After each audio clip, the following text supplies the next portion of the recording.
The topics and opinions expressed in the following show are solely those of the hosts and their guests and not those of W4CY Radio, its employees, or affiliates. We make no recommendations or endorsements for radio show programs, services, or products mentioned on air or on our web. No liability, explicit or implied, shall be extended to W4CY Radio or its employees or affiliates. Any questions or comments should be directed to those show hosts. Thank you for choosing W4CY Radio.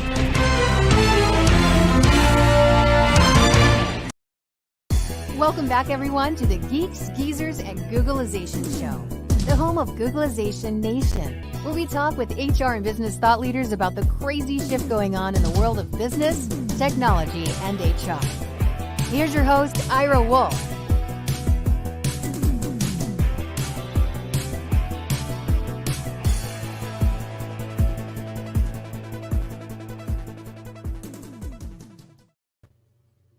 Welcome back, everyone, to Geeks, Geezers, and Googlization, and welcome back, Googlization Nation.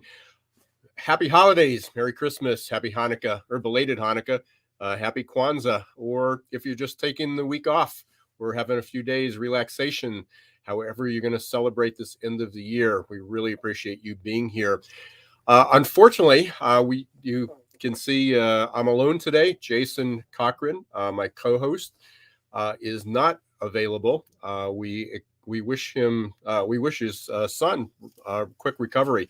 Last night I got a text and they were rushed to the hospital, and things seem to be pretty stable. Some type of virus infection, don't know what it is, but he seems to be on the way to recovery, and hopefully Jason will be back next week with us. But we really extend our best wishes and a speedy recovery to them, and hopefully they'll all be able to enjoy Christmas together this weekend. I know they had some big plans.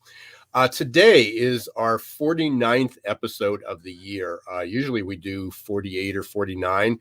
For anyone who's done a podcast in the past, you'll appreciate how much work goes into it. And the reason we do it is for you, and we must thank you for all the response we had. Our audience grew exponentially last year. A lot more activity, phenomenal guests, as you're going to see today. We have Evan Sohn, who is the chairman, CEO of Recruiter.com. Going to be a better time to do that, and he'll be joining us shortly. But we couldn't have done it without you, the listeners, without our guests, and certainly without Roxy, who kind of keeps us going every week, checking out our sound, helping us record, fixing our mistakes, and a whole lot of other stuff that goes on behind the scenes. So thank you to everyone. We really appreciate it. And those who have, for all the listeners and first-time listeners, welcome. But if you a loyal, one of our loyal Googlization Nation, Geeks, Geezers, Googlization listeners, you know that we typically take a break about this time, but we're not this year because normal and typical don't seem to be part of our vocabulary anymore. And that's why we're here, because the job and labor markets are a mess. Everybody's wondering what's going to happen in 2022. And that's why we're super excited today to have Evan Green. Last week we had Jackie Green from ITR Economics, and she's a labor economist. And if you missed the show, I urge you to go back and listen to it about what's going to happen. And one of the reasons I urge you to do that is ITR Economics has been around for 70 years. But since 1985, they have almost a 95% accuracy rate in the forecast of the economy. So we talked a lot more than just about the employment market. But if you want to know what our GDP, what industries are going to grow, what employment's going to look like, certainly check that one out. And then next week we have Mr. HR. Dave Ulrich will be joining us. If you don't know who he is, you can just look him up, but you're not going to want to miss that show to get a heads up of what's happening with human resources in the future and how it needs to change. But today we have Evan Sohn. And I'm excited to welcome him.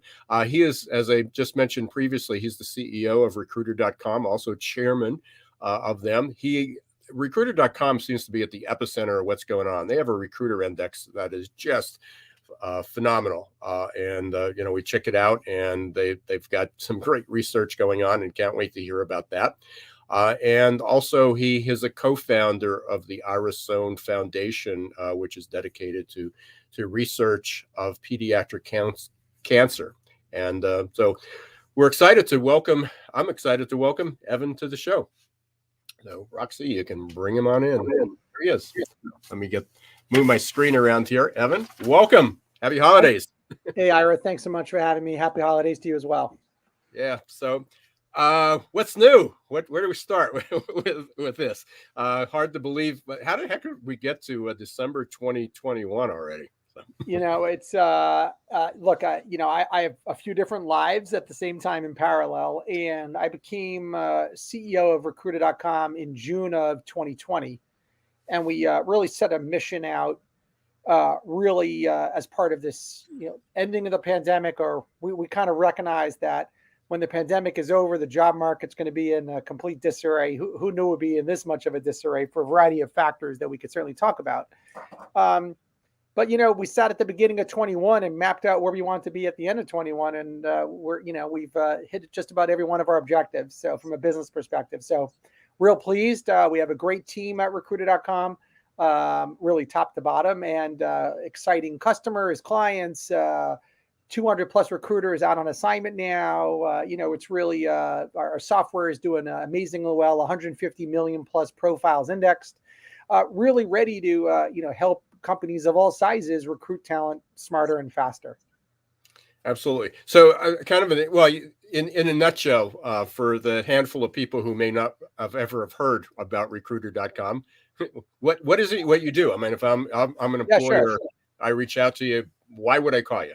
Yeah. So look, companies need a new way to either build their candidate funnels or get butts in seats, right? The old way just doesn't work. Or work slower, and we're seeing all these numbers happen.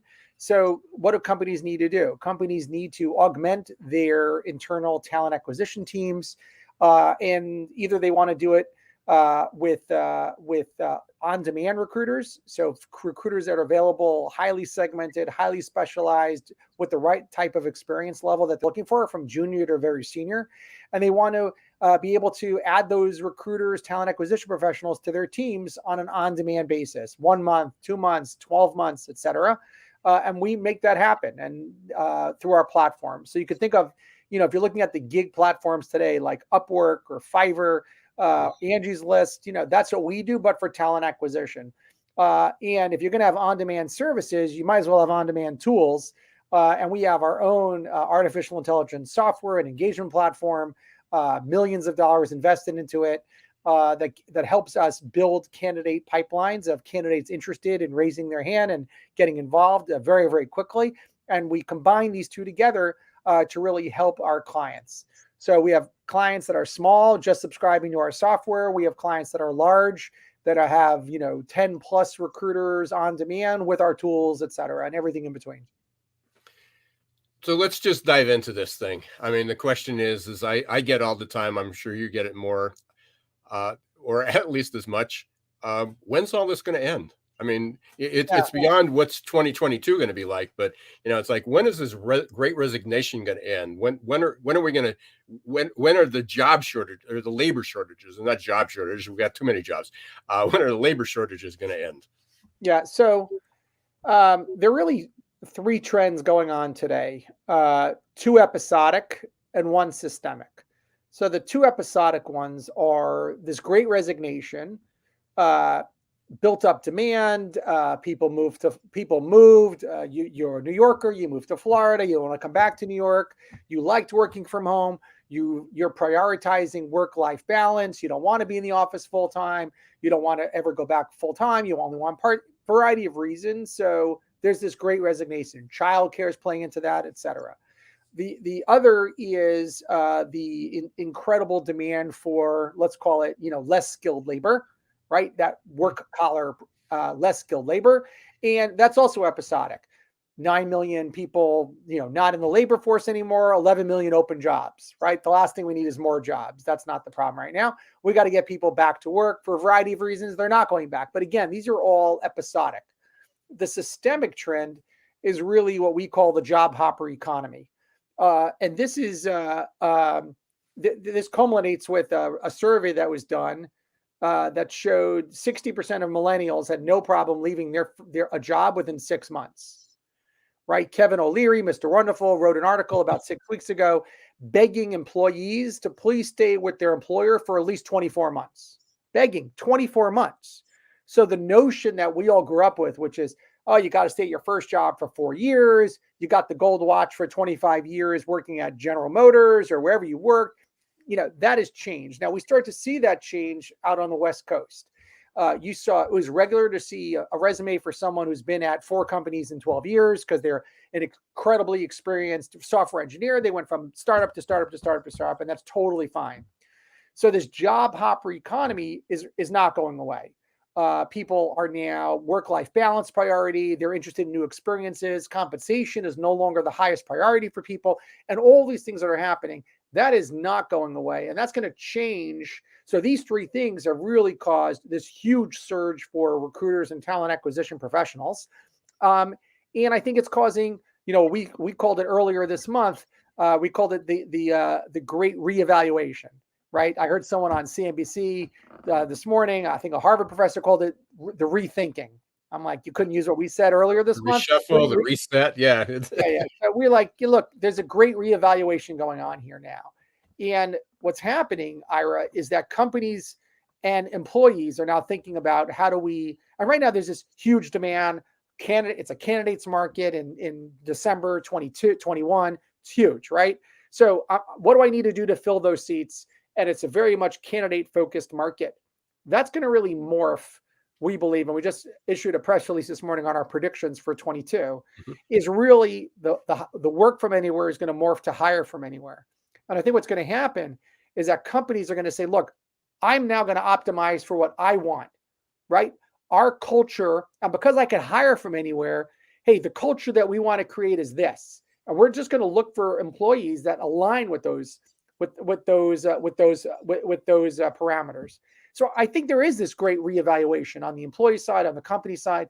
But what's going to really come out to is companies are really going to start to think about what do they want from their own company. And by the way, kudos to, Spotify, who said we're going to be 100% virtual for the next, couple of years. Feel free to work from anywhere.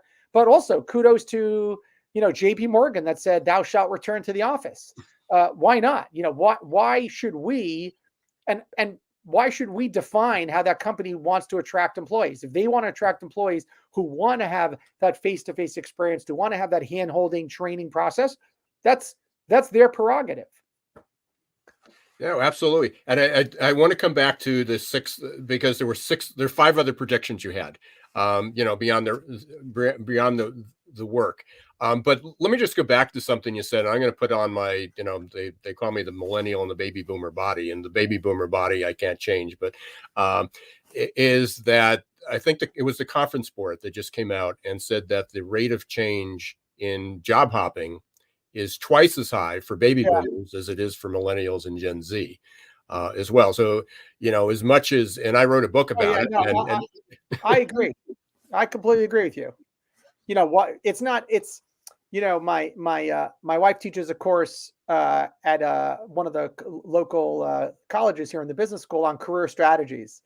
And, she always jokes around. It shouldn't just be for college students. It should be for people who have been, having their career change.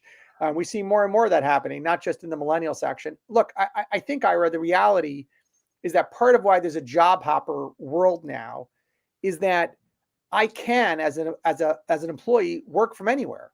So I could find a company that will let me work from anywhere with the skills that I want.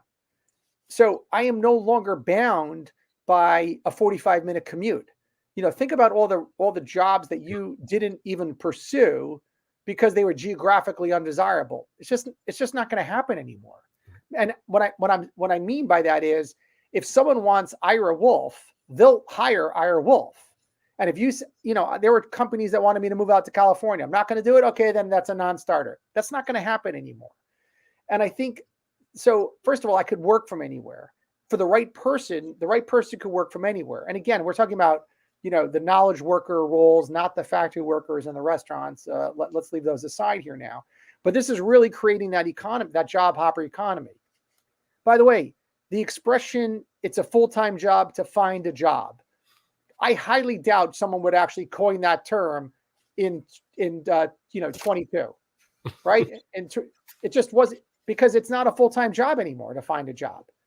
You go online, you look at the jobs on LinkedIn or ZipRecruiter or whatever it is. You could apply, easy to apply to 20 jobs, 30 jobs or more, and you could interview over Zoom, right? It's not a full-time job to find a job anymore. You have so many more opportunities, because for the right person with the right skill set who could work from anywhere, the whole world is your potential employer. It's pretty crazy. So if you combine this notion of it's easy to actually it's easy to apply for a job. Let's not worry about getting hired. It's easy to apply for a job. It's easy to interview for a job. I can work from anywhere. I have no geographic restrictions anymore. And the stigma of leaving a company every 2 years is gone. If that's gone, well, guess what? That's really what's going to propel this job hopper economy. And that fits in line. I've been talking the last 5 years about recruiting in the age of Googlization, and a part of it was the world was going to change. We didn't know it was going to change. We knew it was going to change quickly. We just didn't anticipate it would be 2020. That would be the kind of a catapult to throw us into the future. But I talked a lot about how the recruitment process needed to change, not because it needed to be improved, but because the way that job seekers apply for jobs, they seek jobs. And when he mapped it out, and this came through a kind of a collation of a lot of research, is that when I first started to apply for a job, and probably when you did, basically, you got the Sunday newspaper, or you went to Monster or Career Builder. You had an idea of here's my job title, here's my qualifications. I went out, I had to fill out an application. I had to make a commitment, or I had to recreate. I had to recreate my resume. I had to go through all these steps. I had to even drive down to the place of business and fill it out because they weren't online. So there was a commitment right away. I want a new job. I have to make a commitment to get it. And then with technology, it was essentially I can do it one time, fill in the blanks, and press a button, and it goes out to 100 places. So a lot of the reasons that there's this ghosting, according to companies, is because the process changed. And I can apply to 100 jobs, and then you call me from recruiter.com and say, hey, I'm interested. We're looking for you. And I go, I don't even remember applying for that job. Tell me about it. Or I don't even respond to you because the day I hit the button, apply to 100 jobs, I was having a bad day. And today's not so bad, or it's the end of the year. I'm going to wait for my Christmas bonus. So it seems that the way that job seekers, and you described that very eloquently, the way that job seekers are looking for jobs is way different than the way companies are hiring people. Yeah. So look, one of the things that needs to change is that the time that it takes to put people into positions has to change. That whole process, right? That actually has to change a lot throughout 22. In 2020, it took the average role was filled in 42 days. No one has 42 days anymore, right? 42 days. And most of it was scheduling, right? We found someone, we had to schedule it. We're going to get you on the calendar with Judy. Judy's out next week. Let's have her meet a week from Tuesday. You'll speak with Fred. It was a whole long process. 42 days later, you're right. I've already applied to another batch of jobs.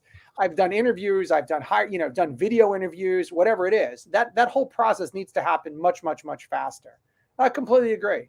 Look at the college application process with Common Apps. You and I filled out applications, by hand or with a typewriter. And now it's you fill out, click, click, click, click, click, and I've now applied.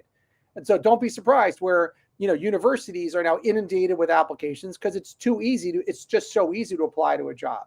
It just is. But enrollments are going down. So which mirrors the labor, the job market is. What are some of the other changes? Two things. One is let's start with the recruiter index.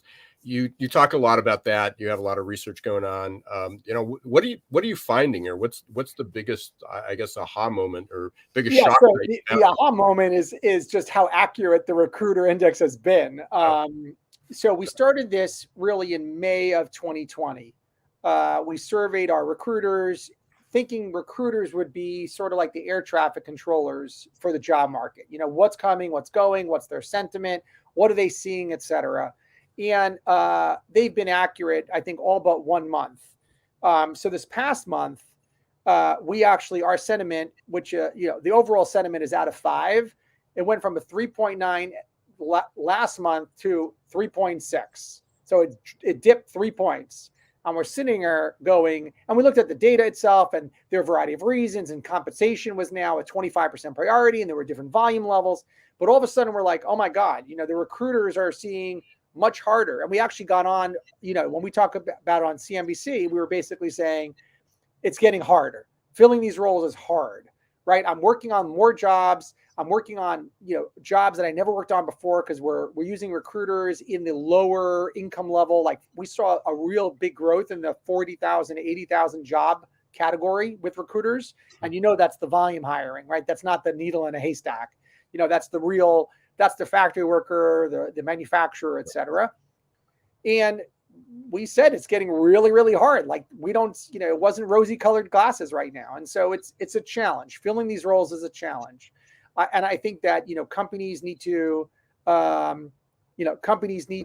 get a bigger funnel, right? No longer can you say, well, I got 100 resumes, I screened 50, I went through 50, I phone screened 25, and I brought 5 in for interviews, and I ended up with 1. You might need to triple that number to get to that same 1, because things are just happening so quickly. So just so everybody, the listeners are familiar with this, when you're talking about the recruiter index, this is really like the recruiter confidence scale or recruiter sentiment scale, so what they're feeling about their... So we survey our network every month. We actually survey throughout the month, so it's an ongoing survey, and then we publish the results once a month, and it ranges everything from, are the jobs that they're looking at, for the most part, new jobs, or are they backfill roles? And we use that data to really show that while the numbers are good, so many of those jobs were backfill, like they were filling up roles. There are people that resigned. And once we saw those numbers, we saw, we called that a couple months ago. 2 months ago in October, we actually said the great resignation is upon us. And we saw the numbers, that the backfill numbers overtook the new job numbers in terms of what percentage of roles are new versus backfill. And we said the great resignation is upon us. And a week later, they announced, that 4.3 million people quit the month before. We're like, yeah, we got it. We saw that in the recruiter index. We've seen industries. We track what industries are the recruiters working mostly in with their roles. Healthcare, IT services. We saw a pickup in retail when it was supposed to happen. So there are things that we actually look at, those sort of trends, movements. We also track candidate priorities from the recruiter's perspective. Like, what are your candidates' highest priorities? And we watched compensation, which probably went from 44% out of 100% in terms of first priority, drop to 25%. Incredible that today, 75% of candidates view non-compensation as their highest priority. Work-life balance, remote work, new experiences. And I think that companies could use this data to really start to figure out how to build the culture that they want. Yeah, I mean, across the board, I mean, obviously companies are throwing, bonuses, dollars, increasing wages incrementally, whatever it might be. Yeah, because that's easy, Ira, right? Oh, absolutely. But that I just finished my class. I'm an adjunct professor, and we're talking about organizational change, and we talk about for those that might be familiar, the blue ocean strategy, red ocean, blue ocean, and certainly throwing more money at people is a really short-term solution, and it doesn't solve the retention problem at all. So flexibility seems to be number one. One of the top priorities. What are some of the other benefits, or what are some of the companies that are doing it well? What are you seeing? What are they doing right to adjust? I think that, I heard an ad the other day for Amazon, and Amazon does everything right. They're just great at this.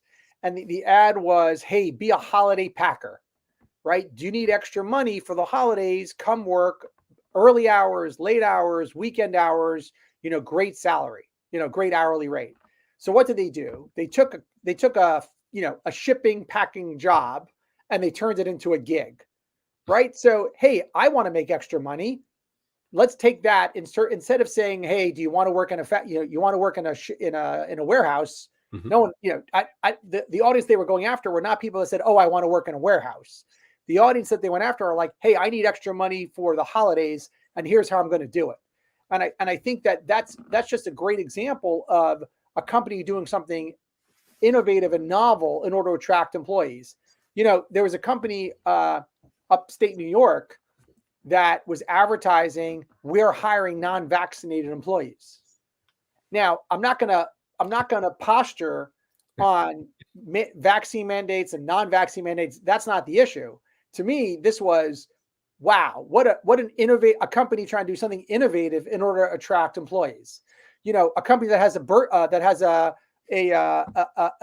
nursing room. Why do they have a nursing room in their office? Well, they're trying to attract a certain people that care about. Again, why not? I worked in a company that had a prayer room. Why would you do that? Well, we're trying to attract people. We're trying to create a culture, et cetera, et cetera, et cetera. So again, I think companies that are being innovative and thinking about how do we attract employees.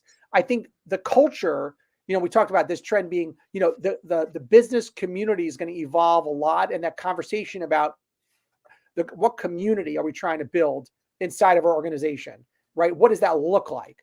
And being able to attract the candidates that align. Today you're trying to fill a role. I need a Java developer with 5 years of experience, et cetera. I think tomorrow it's going to be, I need a Java developer that's really good working in a fill in the blank environment. Because I want to align our culture, whatever that is, the community that we're creating at this business. I want to align that with the candidates that we attract. I think it's going to put a lot more pressure on recruiting. So I find that to be an exciting time for us. It's so interesting that you brought it up. I just had a conversation with a call center client the other day. And, we talked about renewing, and they said, well, we have to sell this to management because we still have turnover. And I go, compared to the rest of the industry, where are you? But the reality is, they said, well, we're looking for these people. We have employees that have been here for 15 and 20 years. And we're really struggling in the people that are there in the first year.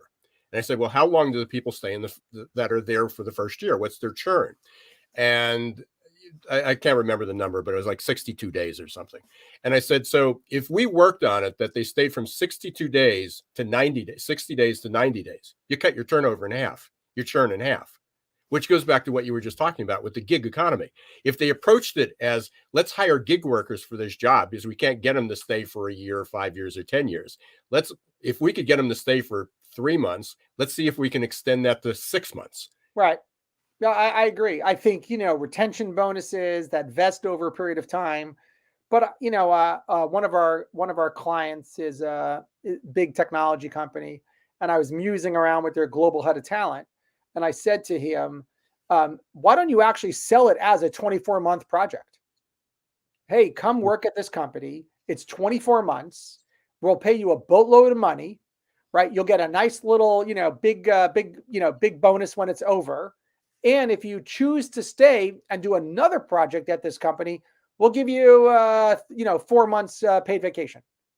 That all of a sudden buy into that process, buy into the fact that this has to be an experience. Yeah, we had a call center client also, and my advice to them was, don't call it call center, don't call it customer service rep. Call it, hey, we could help you get your first job experience. Right? Be something that, hey, look, this is a 12-month process. It's a 12-month project. You're going to learn these skills, and then you graduate. And when you graduate after 12 months, you can either go this year. Oh, it's a 12-month project. So change the actual way that we talk about these experiences. There was an article, I think, in the Wall Street Journal, I think 2 weeks ago. No one wants to be called assistant manager. Right? No one wants to be the assistant. Right. Okay, so who cares? Don't call me assistant manager anymore. You're a manager in training and there's a probation period. Who cares? You got to get creative. I think you said something before, Ira, that's really relevant. The thinking that everything's going to return back to normal the way it was, it's probably not going to happen. So is that a good thing? Is that a bad thing? Let's not, I don't care, right? It doesn't matter, right? It really doesn't. And history will talk about whether this is a good thing or a bad thing. Yeah. But we have to recognize that the way we did things before is not the way we're going to do things next. And if we're seeing churn, we're seeing churn like never before. All right, how do we change that? And you're right. I think it might be, how do I change that for get another month out of an employee, or is it, hey, how do I attract the right employees that aren't going to leave? And I think it's going to be very fascinating. I think it's going to be very, very interesting as companies start to say, here, look, here's what we're prioritizing, and let's find the candidates that align with this priority. Yeah, for sure. Hey, Evan, I know we talked about we're about 1:30 here Eastern time. Just want to make sure. Can you stick around for a couple more minutes yet? Yeah, sure. Yeah, okay. Yeah. So one of the things that has happened is there's a lot of talk about diversity, and this just came across my desk this morning. I just read it. I don't know if it's a new article or not, but with McKinsey, and it was about the Black experience. And they looked, and I can't remember the number. I think it's 4 out of the Fortune 500 companies. There's 4 Black CEOs. And then I quickly went to look up how many females there are. There's 41, which is a way underrepresentation of where we are. So, looking at community culture, the emphasis on diversity, inclusion, and equity, what are you seeing in some of the research that you're doing? Are you seeing these incremental changes, or are we going to see big changes in 2022, 2023? What's ahead? Yeah, so it's one of our top 6 predictions is that diversity is going to become a much bigger issue. Look, I think the opportunity for companies to rehire, right? We're doing a rehire, right? We're rebuilding our teams. We're changing the way we're thinking about things. And I think that there was a great survey that said 75% of executives would leave their company to find a company with diversity initiatives. So, the executives even want it. People really want this diverse range of employees there, a diverse workplace, et cetera. And I think that companies are going to hopefully use this opportunity to make, DEI a priority across, all levels of the business. In terms of an overall priority, and I think we're going to see companies look at tools and do diversity audits, and to make sure that they're balancing out who they're hiring and who they're promoting, et cetera. But fundamentally, I believe that diversity actually has to start at the top of the funnel, not at the bottom of the funnel. It's not fair to say, all right, here are the 5 final candidates. These 4 are better than this one, but we have to hire this one because they're diverse. What you really should do is start at the top of the funnel, is to say, look, we're going to run a process, and we're going to make sure that the process is focused at diversity. We're going to only focus on diversity, or we're going to prioritize diversity at the top of the funnel, not at the bottom of the funnel. Yeah, there's just a tremendous amount of work there. And the other part of that McKinsey article or research was of how the majority of low-paying jobs are frontline workers, and the majority is Black. So, workers. And so there's a whole lot, there's a whole lot of work to do where people are. We get into education, what are the education levels and poverty levels, and, well beyond the scope of what we can change. But it's complicated, and it's going there. We covered, I think, most of your predictions. We talked about diversity. We talked about remote work, hybrid work. What did we miss on your 6? No, I think what's funny is, 3 years ago, we were talking about the efficacy of remote work, right? The efficacy of letting someone work from home. And now you're like, yeah, what was it? The conference board, or there was a large study. It was like 2% of executives said, I think it will work in our company. 98% said it won't. And then 6 months later, it was like 50% said, it'll work. Right. So, so there's an argument that says that, we will come back to some sort of compromise, right? Employees never want to work in the office. CEOs want everyone to work in the office. So there's always this great compromise. Recruiter.com, we are a full-on, remote operation. We have a great partnership with WeWork. We use WeWork office for our headquarters. The management tries to get together physically once a month. At least some of the management that's actually more in the Northeast area. We struggle with it. It's one of our top priorities is how to be, an A plus, how to drive an A plus culture in a virtual environment. And that's one of our priorities. Hitting our revenue numbers for 22 is a priority. So really, what in our top 4 priorities, one of them is how to build. We want to build an A plus culture in a virtual environment. And I think that prioritizing hybrid, remote, these things actually they always existed. Go to any consulting firm and you had people out in the field. Go to any organization that had salespeople and you always had salespeople out in the field. Go to a development company and you always had multiple groups that were doing your IT development. These are in larger organizations. And I think there are lessons to be learned from those organizations about how to run a, remote, virtual, hybrid environment. Again, I think this really goes into this notion of being able to, really hire from anywhere, work from anywhere. No longer do I need to find people that are in a 45-minute radius of my office. I can find someone that's, in a state, midway, and say, hey, I want you to come in. Or I could find someone in a completely different state altogether and say, I need you to come in once a month for 2 days, or whatever that environment is. So I think this, one of our big shifts is really seeing this. I mentioned it before, the work from anywhere really morph into hire from anywhere. And you're seeing that now. You're seeing companies look outside the US for employees even, right? If I need skilled labor, how do I get developers over in Albania? How do I do that? And how do I make Albania actually part of my organization, not just, freelance workers in Albania? Build an office, in Albania for developers there. And again, I'm just, using that as an example.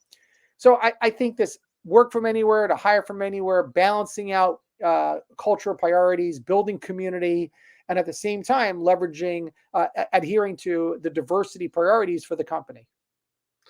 Yeah, it's certainly going to be interesting, and that's certainly a way underestimated, a bland word to use for 2022. One of the things that we've started to ask, one of my favorite questions is what should we be asking? What should I be asking you that I'm not? What should employers be asking that that they're not?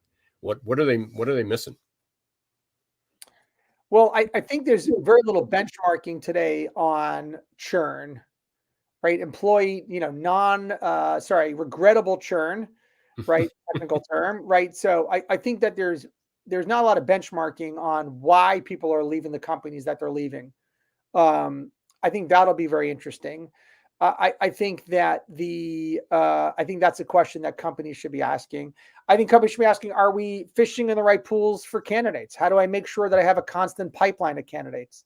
How do I build a bench, right? What should I be doing inside my company to get people to stay for 3 years? That means maybe I'm getting them at an earlier side of their career and helping them upskill them to actually, serve those jobs.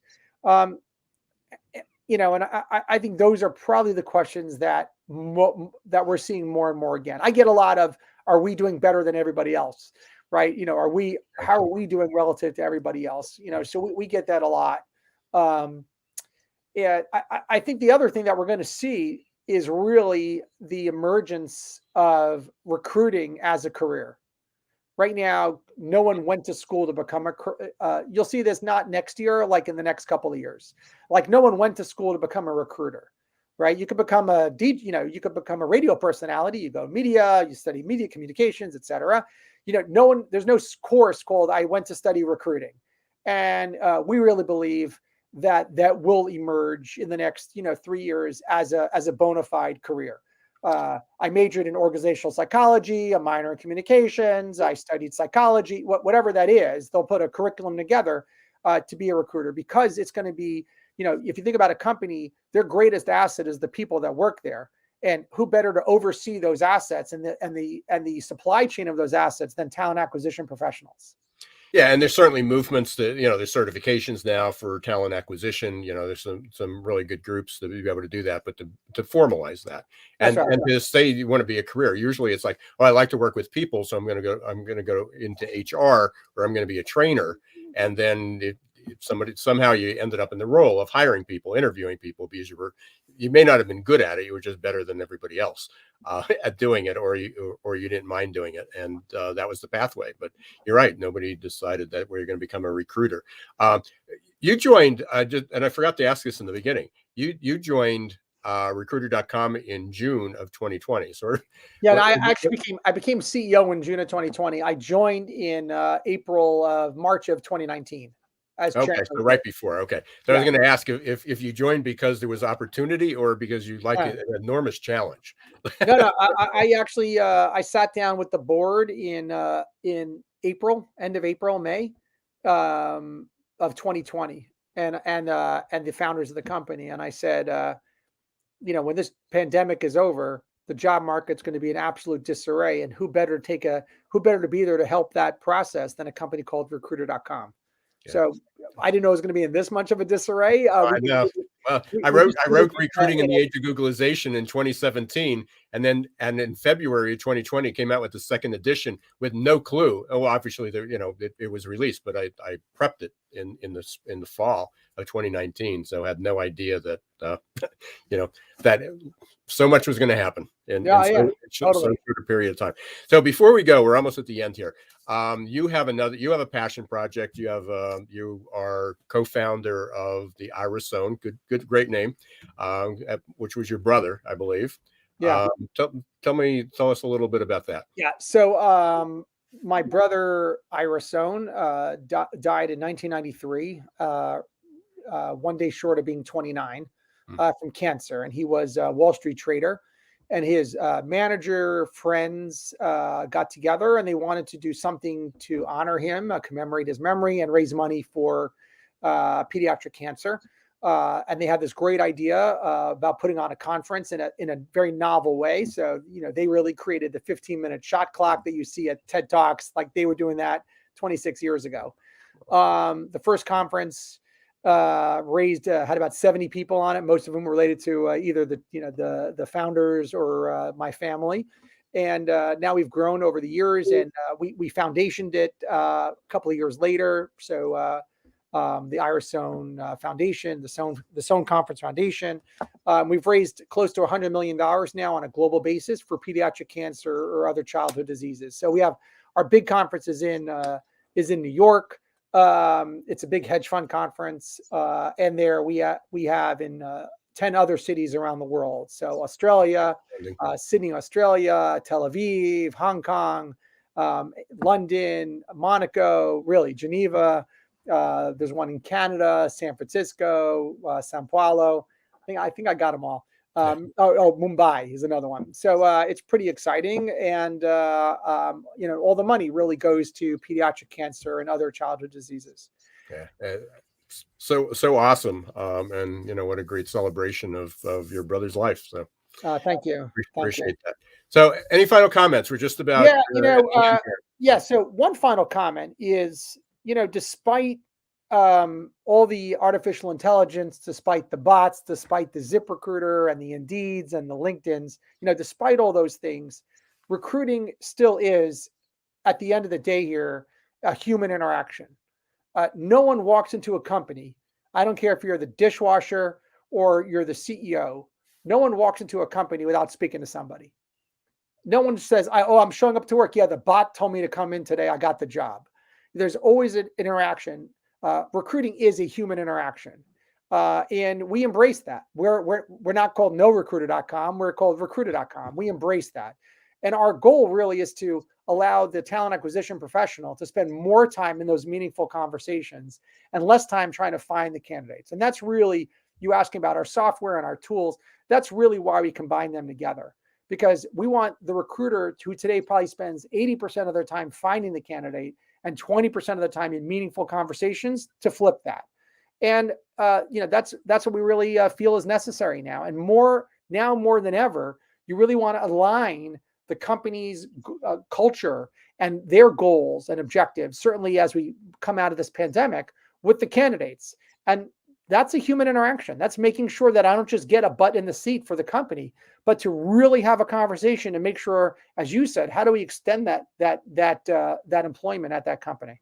Yeah, I don't know how many times I've said over the last 2 years, 3 years, for the thousands of people that I spoke with or on podcasts, is that the problem is that HR sold and recruiters in general sold out to the technology. I mean, they basically said, we're going to use this technology to make my life easier, make my job easier, when they should have made it to make it better. That's right.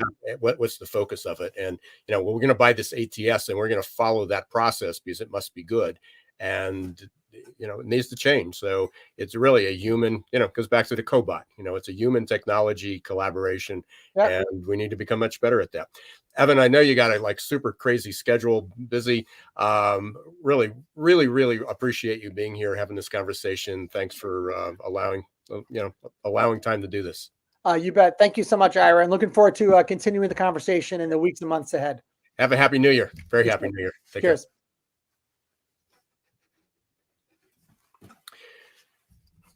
Well, Googlization Nation, what an opportunity. Appreciate you being here today. Certainly appreciate Evan for being with us. It's a lot of insights. Hopefully you'll share the message, re-listen to it again. A lot of nuggets in there. I'm certainly going to take another listen to it. I didn't want to interrupt or be distracted by taking a lot of notes, but there were so many great comments in there. So hopefully that this will give you some insight, maybe some urgency, maybe some ideas about what's ahead, as I'm talking about the clues, cues, and views of 2020. One thing we didn't talk about, and this came out last week, and I know Evan's research points to this, and it was one of the predictions that they had, that the great resignation and labor shortages and job growth are going to continue well into late 2022 into 2023 and maybe beyond.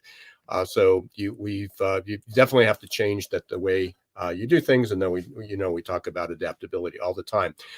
We hope next week, we hope you'll take some time off your holiday week and sit back and listen to our next week's show with Dave Ulrich.